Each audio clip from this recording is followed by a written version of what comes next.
These injuries are not serious injuries. We're also getting a little bit of a background on how this train derailment may have happened. The MTA saying that they were working on an out-of-service train that had been vandalized when it collided with a passenger train carrying as many as 400 people, Adam. It all happened at the 96th Street stop along the 123 lines, with the MTA now saying there's going to be significant delays on those train lines throughout the night. They're hoping to get service back for the morning commute, but that's still to be determined. And we have live team coverage of the subway collision. Let's start with News 4's Ida Siegel on the Upper West Side. And Ida, we're talking to hundreds of people on the train, including kids getting out of school. Yeah, that's right. 3 o'clock, 3:30, you're going to have a really crowded Uptown number 1 train, and that's exactly what the case was here. We should show you some video shot by a passenger inside the train during the rescue effort, but we are learning more information from MTA officials and fire officials and even police officials at this news conference, which is that the work train that we reported on was actually a 1 train that had been vandalized and had been evacuated prior to this incident. There were 4 MTA workers on that train, and they were fixing the train, and it was moving northbound, and we were told earlier that it was switching tracks.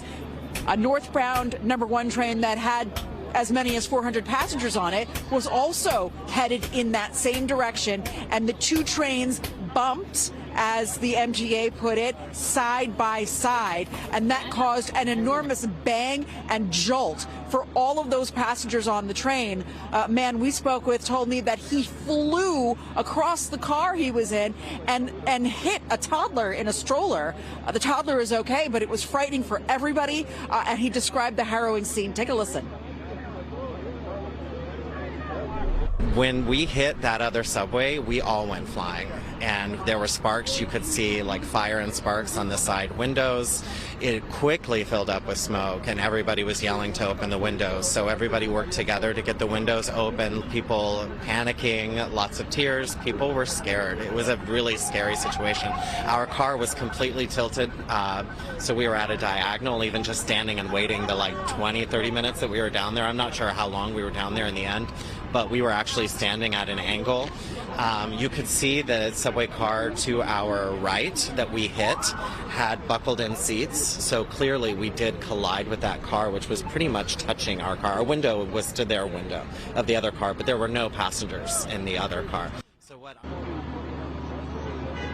And that's how they were able to evacuate. The way he described it was they walked onto the subway car that they hit, and then walked down the length of that car back into the 96th Street station, and then exited on the platform there. As we heard in the news conference, we're talking about almost 24 injuries, all of them minor. So that is certainly good news. Most likely bumps and bruises. You heard described that there were asthma attacks and people with panic attacks. I mean, it was definitely a frightening scene there, but all things considered, given the time of day and the number of people on the train, it's rather miraculous that there weren't more injuries, or that the injuries that happened weren't more severe. So that is one good thing. As for the cause, clearly under investigation at this point, but they say, the MTA officials said, they don't believe it was mechanical in nature. It appears as though there was not a problem with the switches, so they are investigating whether this was potentially human error or what could have possibly happened. But again, we have nearly 24 injuries, all minor. Everyone has been evacuated off of the train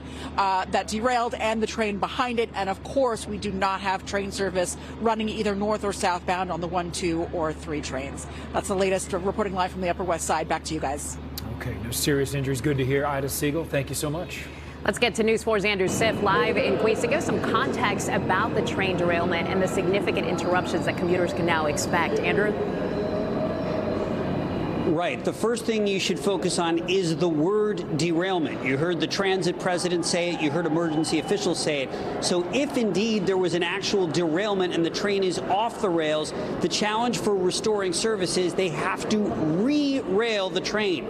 That can sometimes require getting additional equipment into the tunnel. And given all the blockages taking place right now, that could be multiple hours doing so. So the first assessment is, to what degree do they have to re-rail the train? If it's off the rail, how do they get that train out of the way?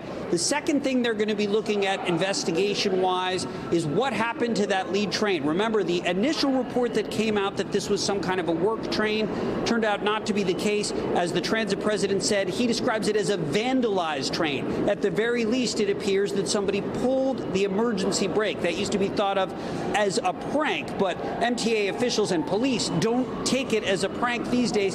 Just look at what has happened in the aftermath if that's all they're talking about, someone pulling an emergency brake. But if that were the case, then comes the protocol. How do you then get that train back in service or out of the way? You heard the transit president say there were procedures of resetting that train, and there may have been one procedure they either didn't get to, forgot to get to, or didn't work. And so that's something that they're going to be investigating in terms of why pulling an emergency brake would lead to a train that's in the way for an arriving uptown train to collide with it that close to rush hour. Back to you guys. We have really good information there, Andrew. It's going to be a while before they get that train back on the rails.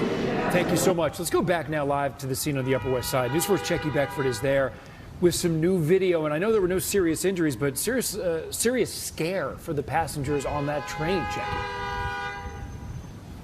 Absolutely, Adam. And before we get to that video, I want to talk to you about somebody who just walked by here, actually. She was at the 86th Street station on a 2 train, she said, at the time when this happened. And she says that they were stuck on their train. They also had to be evacuated all the way down there.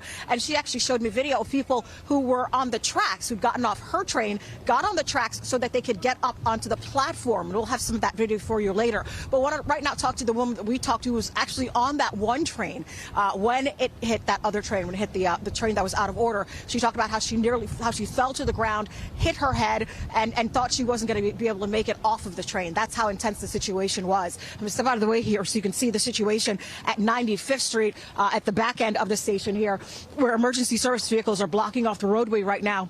As Andrew mentioned, trying to get the situation underground fixed as soon as they can so that service can be resumed. As you heard the officials say there, that they don't expect this to happen until later this evening, hoping they'll be able to do that before rush hour tomorrow morning.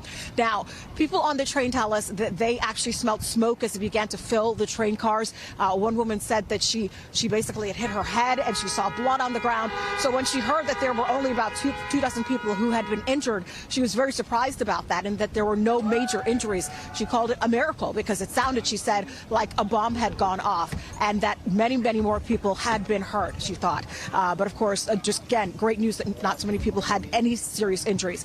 I want to play some of that interview that we had with her talking about what happened. Take a listen.